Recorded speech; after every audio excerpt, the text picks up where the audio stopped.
Hey guys, let's go over the Jefferson Deadlift.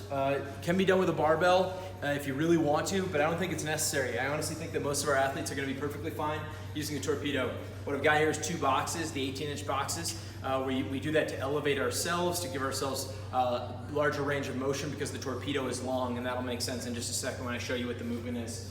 We're going to go ahead and get up on the boxes, sort of straddling the gap. What you need to understand, actually if you come to the side here, what you need to understand about Jefferson Deadlift is kind of regardless of what weight or how you're going to hold the loading, whether it's a barbell or torpedo, it's really what's happening to the middle. It's the opposite of what we always teach when we teach a proper deadlift, which is keep the waist locked into place, the lumbar active, that relationship between the hip and the shoulder stays neutral, and we hinge the hip. That's what we're always talking about.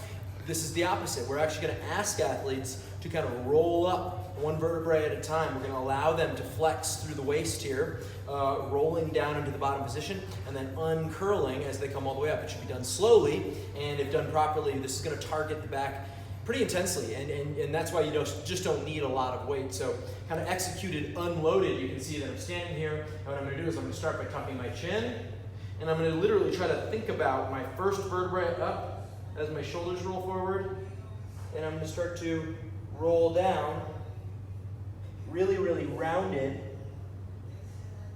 all the way down, seeing how far I can go. And then as I unfold, I want it to be, you can see that it's the low part of my back starts to unfold first, right? So my low part of my back,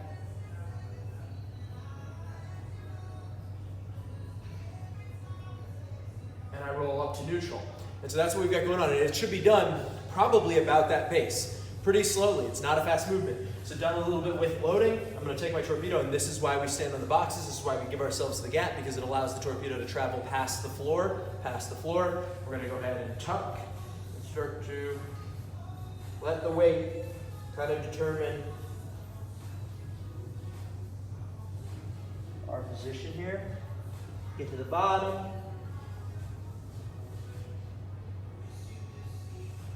And then we come back to neutral.